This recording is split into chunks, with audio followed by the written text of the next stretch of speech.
Capítulo 2. El honor ha muerto. 10 órdenes nos amaron una vez. ¿Por qué nos has olvidado, Todopoderoso? Esquirla de mi alma, ¿dónde has ido? Recogido el segundo día de Kakash, año 1171, 5 segundos antes de la muerte. El sujeto era una mujer, ojos claros, en su tercera década. 8 meses más tarde. 8 meses más tarde. El estómago de Kaladin gruñía cuando extendió la mano a través de los barrotes y aceptó el cuenco de basofia. Introdujo el pequeño tazón entre los barrotes y lo olisqueó, y luego hizo una mueca mientras la jaula empezaba a rodar de nuevo. El mejunje gris pastoso estaba hecho de grano de talín, demasiado cocido, y este en concreto estaba sazonado con trozos de la comida del día anterior. Por repugnante que fuera, era todo lo que podría conseguir. Empezó a comer, viendo pasar el paisaje, con las piernas asomando entre los barrotes. Los otros esclavos de su jaula agarraron sus cuencos con gesto protector, temerosos de que alguien pudiera robárselos. Uno de ellos trató de robarle la comida a Kaladin el primer día. Casi le rompió el brazo a aquel hombre. Ahora todo el mundo lo dejaba en paz. Y eso le parecía bien. Comió con los dedos, ignorando la suciedad. Había dejado de reparar en la suciedad hacía meses. Odiaba sentirse parte de la misma paranoia que mostraban los demás. ¿Cómo podía no hacerlo, después de 8 meses de palizas, privaciones y brutalidad? Combatió la paranoia. No se volvería igual que ellos. Aunque hubiera renunciado a todo lo demás, aunque se lo hubieran arrebatado todo, aunque ya no tuviera ninguna esperanza de escapar, esto lo conservaría. Era un esclavo, pero no tenía por qué pensar como uno de ellos. Terminó lentamente el menjunje. Cerca de él, uno de los otros esclavos empezó a toser débilmente. Había 10 esclavos en el carromato, todos hombres sucios y de barbas desgreñadas. Era uno de los 3 carromatos que avanzaban en caravana por las montañas y reclamadas. El sol ardía con un blanco rojizo en el horizonte, como la parte más caliente del fuego de un herrero. Iluminaba las nubes con un chorro de color, pintando descuidadamente sobre un lienzo, cubiertas de altas y monótonas hierbas verdes. Las montañas parecían interminables. En un montículo cercano una pequeña figura revoloteaba entre las plantas, danzando como un insecto nervioso. La figura era amorfa, vagamente transparente. Los Vientosprén eran espíritus maliciosos que tenían la manía de quedarse donde no eran queridos. Kaladin había albergado la esperanza de que éste se aburriera y se marchara, pero cuando intentó apartar su cuenco de madera, descubrió que se le había pegado a los dedos. El Vientosprén se rió. Pasó zumbando, poco más que un lazo de luz sin forma. Kaladin maldijo, sacudiendo el cuenco. Los Vientosprén a menudo gastaban ese tipo de bromas. Tiró del cuenco y finalmente se soltó. Gruñendo, lo lanzó a uno de los otros esclavos. El hombre empezó a lamer rápidamente los restos de la porquería. —¡susurró una voz. Kaladin se volvió a mirar hacia un lado. Un esclavo de piel oscura y pelo enmarañado se arrastraba hacia él, con timidez, como temiendo que Kaladin se enfadara. —No eres como los demás. Los negros ojos del esclavo se dirigieron hacia la frente de Kaladin, que llevaba 3 marcas. Las 2 primeras componían un par de glifos que le habían dado hacía 8 meses. Su último día en el ejército de Amaram. La tercera era más reciente, concedida por su amo más reciente. Sash, decía el último glifo. Peligroso. El esclavo tenía la mano oculta entre sus harapos.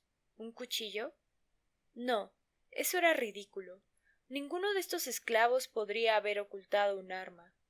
Las hojas ocultas que Kaladin llevaba en el cinturón eran lo máximo que podía uno lograr, pero los viejos instintos no podían ser desterrados fácilmente, así que Kaladin vigiló esa mano.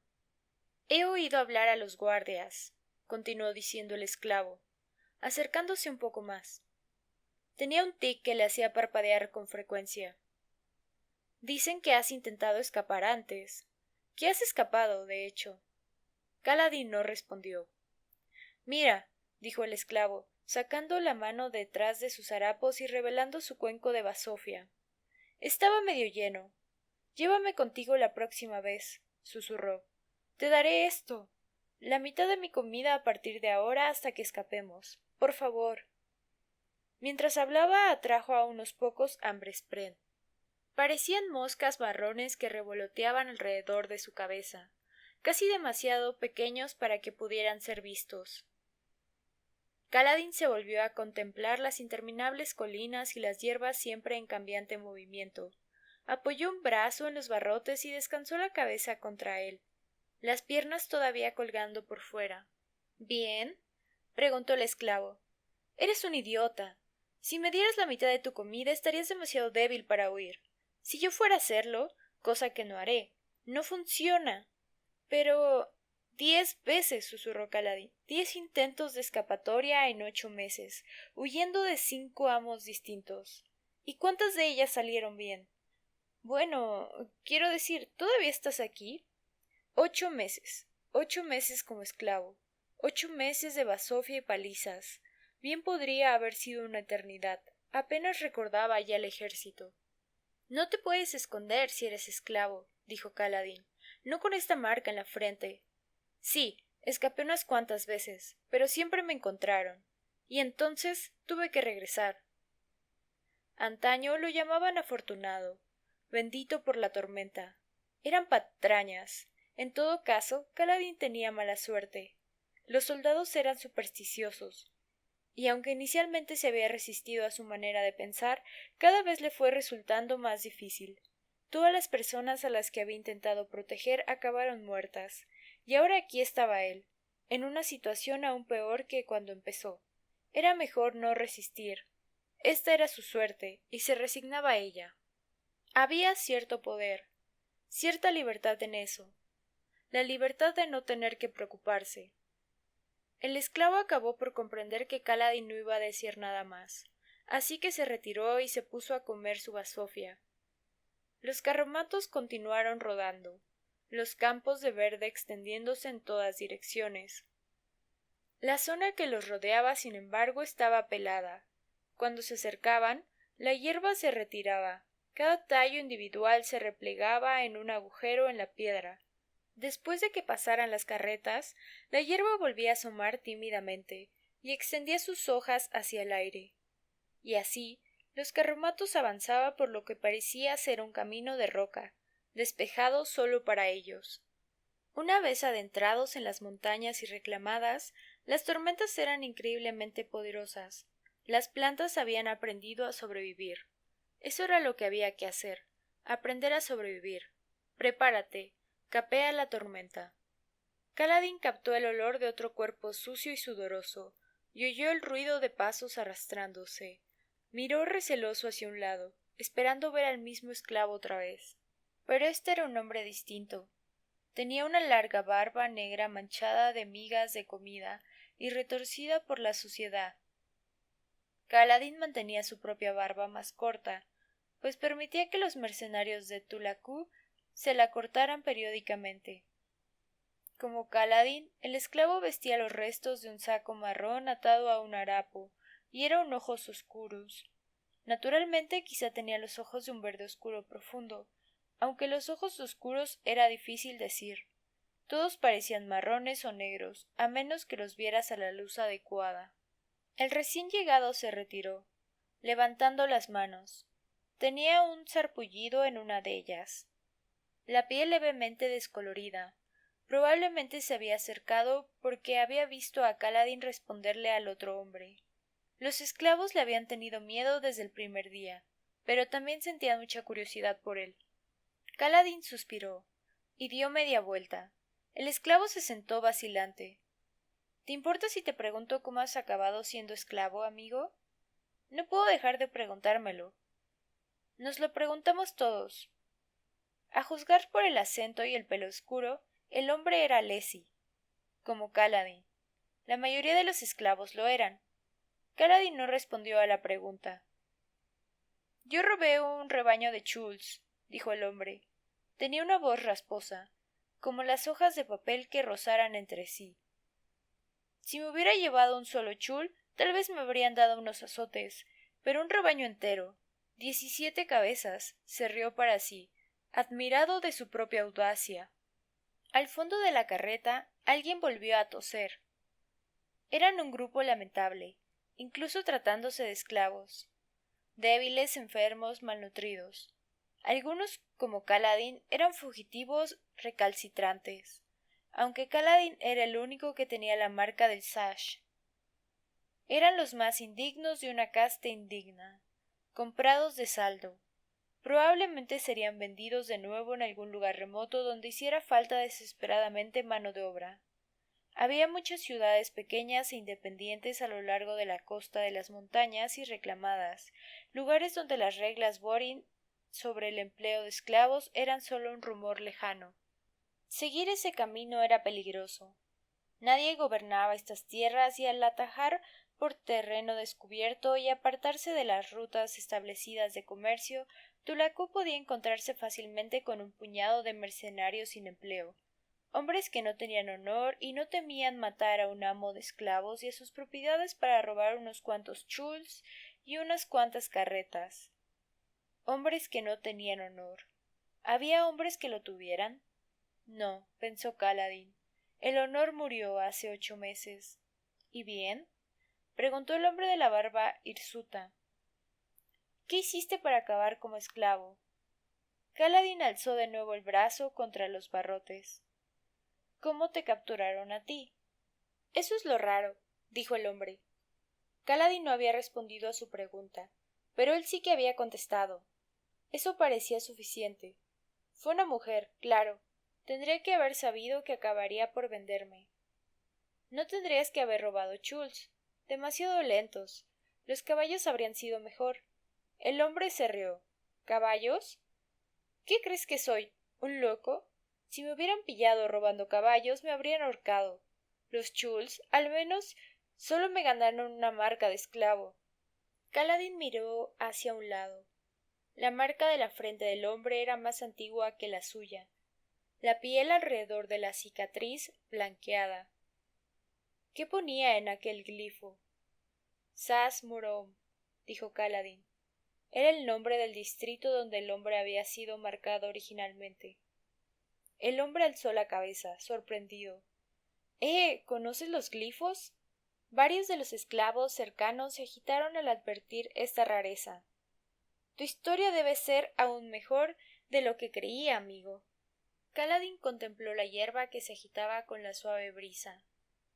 Cada vez que el viento arreciaba, los tallos de hierba más sensibles se encogían en sus madrigueras, dejando el paisaje a parches, como la piel de un caballo enfermo. Aquel viento spren seguía allí moviéndose entre la hierba. ¿Cuánto tiempo llevaba siguiéndolo? Al menos un par de meses ya. Eso era muy extraño. Tal vez no se trataba del mismo. Resultaba imposible distinguirlos. Bien, insistió el hombre. ¿Por qué estás aquí? Hay muchas razones por las que estoy aquí, replicó Kaladin. Fracasos, delitos, traiciones, probablemente por lo mismo que la mayoría de nosotros. A su alrededor varios de los hombres gruñeron, mostrando su asentimiento. Uno de aquellos gruñidos degeneró en una tos lastimosa. Tos chirriante, pensó una parte de la mente de Kaladin, acompañada de exceso de flema y murmullos febriles de noche. Suena a que tiene la molienda. Bueno, dijo el hombre charlatán, quizá debería hacer una pregunta distinta. Sé más concreto. Es lo que decía siempre mi madre. Di lo que pretendes y pide lo que quieres. ¿Cuál es la historia que te hizo conseguir esa marca que llevas? Kaladin se sentó, sintiendo el carromato sacudirse y rodar bajo él. Maté a un ojos claros. Su desconocido compañero silbó de nuevo, esta vez con más admiración que antes. Me sorprende que te dejaran vivir. Matar a ojos claros no es lo que me convirtió en esclavo, dijo Kaladin. El problema es el que no maté. ¿Cómo es eso? Kaladin negó con la cabeza. Luego dejó de responder a las preguntas del charlatán. El hombre acabó por dirigirse a la parte delantera de la carreta. Se sentó y se puso a mirarse los pies descalzos. Horas más tarde, Kaladin seguía sentado en el mismo sitio, acariciando absorto los glifos de su frente. Esta era su vida, un día tras otro, viajar en estas malditas carretas. Sus primeras marcas habían sanado hacía mucho tiempo, pero la piel alrededor de la marca del sash estaba roja, irritada y cubierta de postillas. Latía casi como un segundo corazón. Dolía aún más que la quemadura que sufrió cuando agarró el asa caliente de una olla cuando era niño. Las lecciones que su padre le había enseñado susurraban en el fondo de su cerebro, recordando la manera adecuada de tratar una quemadura. Aplicar un ungüento para impedir la infección, lavarla a diario. Esos recuerdos no suponían ningún consuelo, sino una molestia. No tenía hojas de trébol ni aceite de lister, ni siquiera tenía agua para lavar la herida.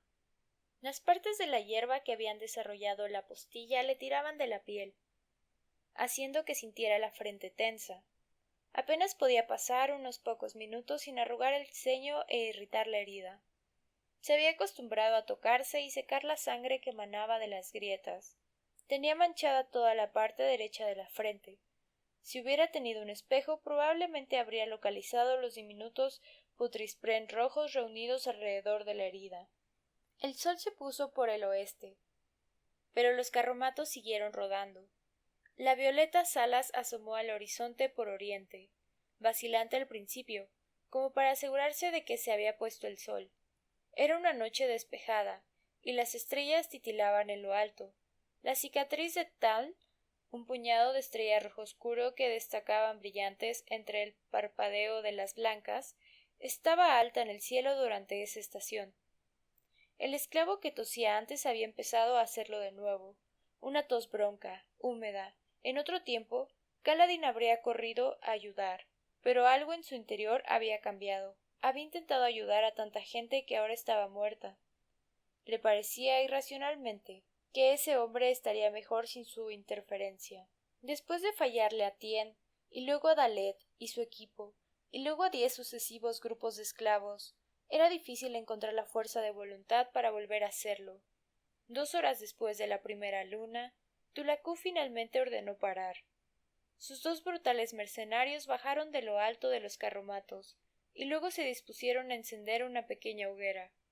El arguirucho Tarán, el chico que le servía de criado, atendió a los chuls. Los grandes crustáceos eran casi tan grandes como las carretas. Se pasaron replegándose en sus caparazones para pasar la noche con unos puñados de grano. Finalmente Tulaku empezó a comprobar uno por uno a los esclavos, dando a cada uno un tazón de agua, asegurándose de que su inversión gozaba de buena salud, o al menos tan buena como podía esperarse de este pobre grupo.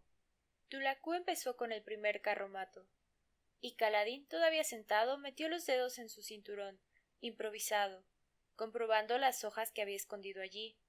Crujieron satisfactoriamente, y notó la aspereza de las hojas secas y tiesas contra su piel. Todavía no estaba seguro de lo que iba a hacer con ellas.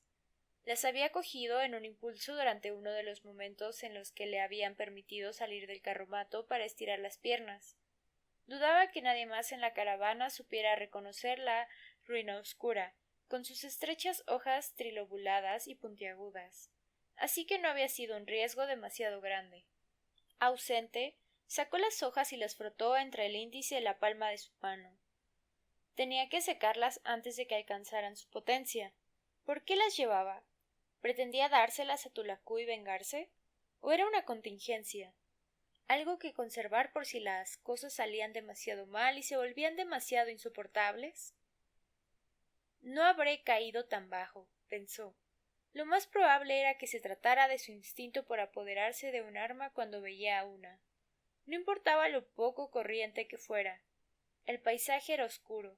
Salas era la más pequeña y la más tenue de las lunas, y aunque su color violeta había inspirado a incontables bardos, no hacía mucho para ayudarte a ver tu propia mano delante de tu cara. «Oh», dijo una suave voz femenina. «¿Qué es eso?». Una figura transparente de apenas un palmo de altura asomó en el borde del suelo, cerca de Kaladin. Se subió a la carreta, como si escalara una alta meseta.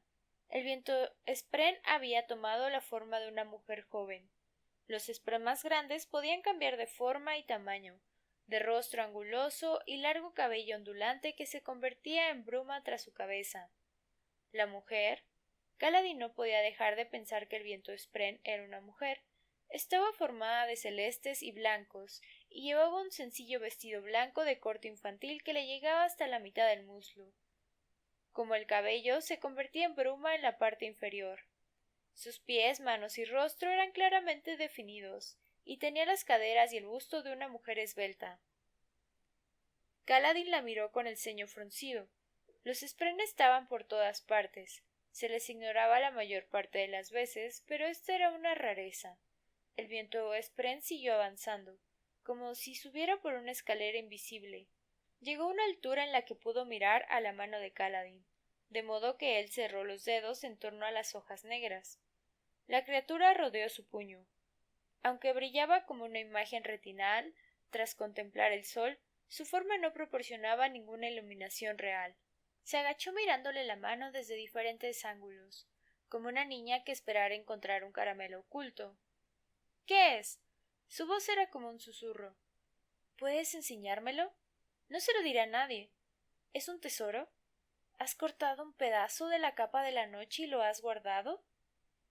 ¿Es el corazón de un escarabajo diminuto pero poderoso? Él no dijo nada, lo que provocó un puchero en la Spren.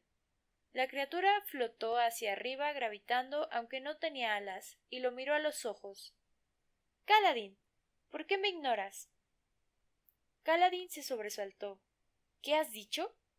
Ella sonrió con picardía, y entonces dio un brinco y su figura se difuminó en un largo lazo blanco de luz blanquiazul. Salió disparada entre los barrotes, retorciendo y agitando el aire, como una tira de tela capturada por el viento, y se introdujo bajo la carreta. —¡A la tormenta contigo! —dijo Kaladin poniéndose en pie de un salto. —Espíritu. ¿Qué has dicho? Repite eso. Los Spren no usaban los nombres de la gente. No eran inteligentes. Los más grandes, como los vientos Spren o los ríos Spren, podían imitar voces y expresiones, pero no pensaban de verdad. No. ¿Ha oído alguno de vosotros eso? Preguntó Kaladin volviéndose hacia los otros ocupantes de la jaula. El techo apenas le permitía ponerse en pie. Los demás estaban tendidos, esperando recibir su ración de agua.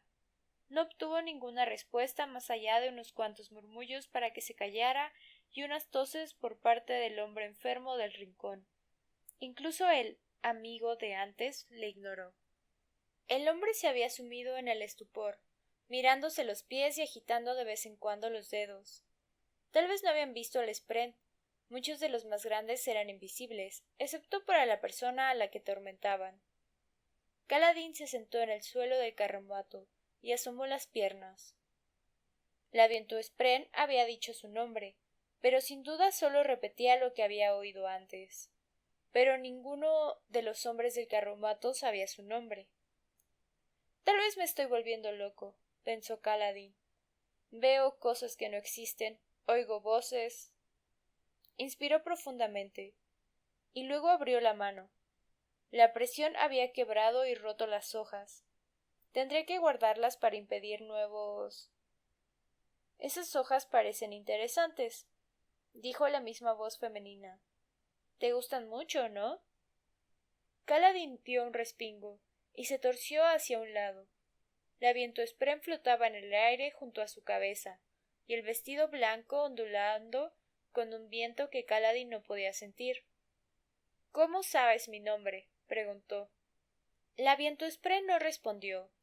Caminó en el aire hacia los barrotes y asomó la cabeza, y vio a Tulakú, el tratante de esclavos, administrar bebidas a los últimos esclavos del primer carromato. Miró de nuevo a Kaladin. —¿Por qué no luchas? Lo hacías antes, ahora lo has dejado. —¿Y a ti qué te importa, espíritu? Ella la dio la cabeza. —No lo sé. dijo como sorprendida. Pero me importa. ¿No es extraño? Era más que extraño. ¿Qué podía interpretar de un Spren que no solo usaba su nombre, sino que parecía recordar cosas que él había hecho hacía semana? La gente no come hojas, Kaladin, ¿sabes? Dijo ella cruzando sus brazos transparentes. Entonces ladeó la cabeza. ¿O sí? No me acuerdo. ¿Sois tan extraños? Metiéndoos algunas cosas en la boca y vertiendo otras cuando creéis que no hay nadie mirando. ¿Cómo sabes mi nombre? ¿Cómo lo sabes tú? Lo sé porque es mío, mis padres me lo dijeron. No lo sé. Bueno, pues yo tampoco, respondió ella, como si acabara de ganar una discusión importante. Bien, pero ¿por qué usas mi nombre? Porque es educado, y tú eres maleducado. Los esprenos saben lo que eso significa. ¿Ves? Dijo ella señalándolo. Maleducado. Kaladin parpadeó. Bueno, estaba muy lejos del lugar donde había crecido, recorriendo piedras extranjeras y comiendo comida extranjera. Tal vez los Spren que vivían aquí eran diferentes a los de casa. ¿Y por qué no luchas? Preguntó ella posándose en sus piernas y mirándolo a la cara. No tenía ningún peso que Kaladin pudiera sentir. No puedo luchar, respondió él en voz baja. Lo hiciste antes. Kaladin cerró los ojos y apoyó la cabeza contra los barrotes. Estoy cansado. No se refería a la fatiga física, aunque 8 meses de comer sobras habían sustraído gran parte de la fuerza que había cultivado durante la guerra. Se sentía cansado, incluso aunque durmiera lo suficiente, incluso en aquellos raros días en los que no tenía hambre, ni frío, ni se sentía dolorido tras una paliza. Tan cansado. Has estado cansado antes. He fracasado, espíritu, replicó él, cerrando con fuerza los ojos. ¿Debes torturarme así?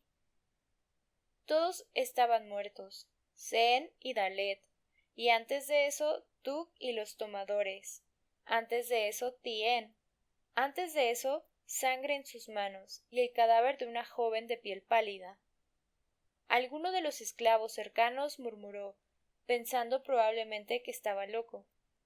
Cualquiera podía acabar atrayendo a un Spren, pero aprendías pronto que hablar con uno de ellos carecía de sentido. ¿Estaba loco? Tal vez debería desear eso. La locura era una huida al dolor. En cambio, lo aterrorizaba. Abrió los ojos. Tulakú finalmente se acercaba al carromato de Kaladin con su cubo de agua. El hombre, grueso y de ojos marrones, caminaba con una leve cojera, resultado de una pierna rota. Tal vez. Era taileño, y todos los taileños tenían las mismas barbas y cejas blancas. No importaba edad ni el color de pelo de sus cabezas. Aquellas cejas crecían muy largas y los taileños las llevaban recogidas tras las orejas. Eso hacía que pareciera que tenían dos vetas blancas en su cabello, por lo demás negro. Sus ropajes, pantalones de rayas rojas y negras con una camisola azul oscura a juego con el color de su gorra de lana, habían sido buenos en algún momento, pero ahora estaban hechos harapos. ¿Había sido alguna vez otra cosa que no fuera un tratante de esclavos? Esta vida, la indiferente compra y venta de carne humana, parecía tener un efecto en los hombres, agotaba el alma, aunque llenara la faltriquera. Tulakú se mantuvo a distancia de Kaladin y alzó su lámpara de aceite para inspeccionar al esclavo que tosía en la parte delantera de la jaula. Llamó a sus mercenarios. Blood. Kaladin no sabía por qué se molestaba en aprender sus nombres. Se acercó. Tulakú habló en voz baja y señaló al esclavo. Blood asintió, el rostro pétreo recortado a la luz de la lámpara, y liberó el garrote de su cinto. La vientoespren tomó la forma de un lazo blanco, y luego voló hacia el hombre enfermo. Giró y se retorció unas cuantas veces antes de posarse en el suelo y convertirse de nuevo en una muchacha. Se inclinó para inspeccionar al hombre, como una niña curiosa. Kaladin dio media vuelta y cerró los ojos, pero todavía podía oír la tos. En el interior de su mente, la voz de su padre respondió con tono cuidadoso y preciso. Para curar la tos chirriante, administra 2 puñados de hierba de sangre, en polvo, cada día. Si no la tienes, asegúrate de dar líquido en abundancia al paciente, preferiblemente con azúcar diluido. Mientras el paciente esté hidratado, lo más probable es que sobreviva. La enfermedad parece mucho peor de lo que es. Lo más probable es que sobreviva. Las toses continuaron. Alguien abrió la puerta de la jaula. ¿Sabrían cómo ayudar al hombre? La solución era tan sencilla. Dadle agua y vivirá. No importaba. Era mejor no implicarse. Hombres muriendo en el campo de batalla. Un rostro juvenil, tan familiar y querido mirando a Kaladin en busca de salvación.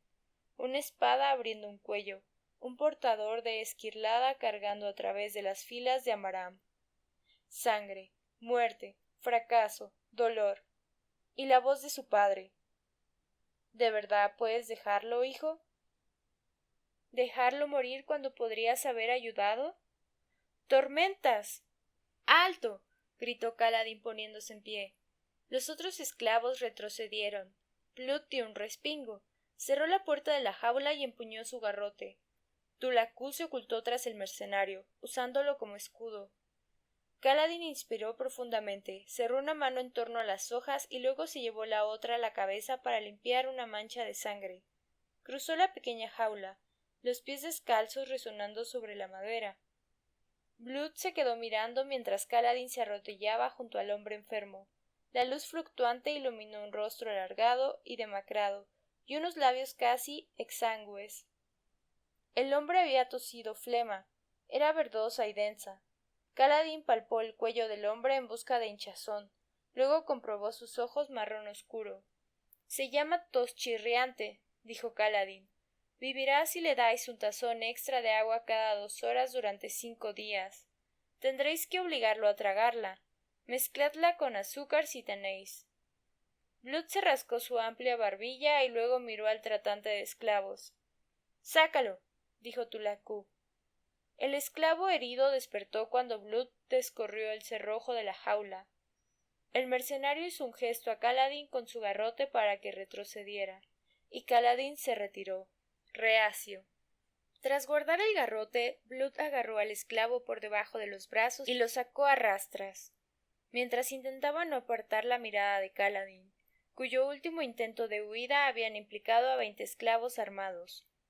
Su amo debería haberlo ejecutado por ello, pero dijo que Kaladin era intrigante, y lo marcó con el sash, antes de venderlo por una miseria.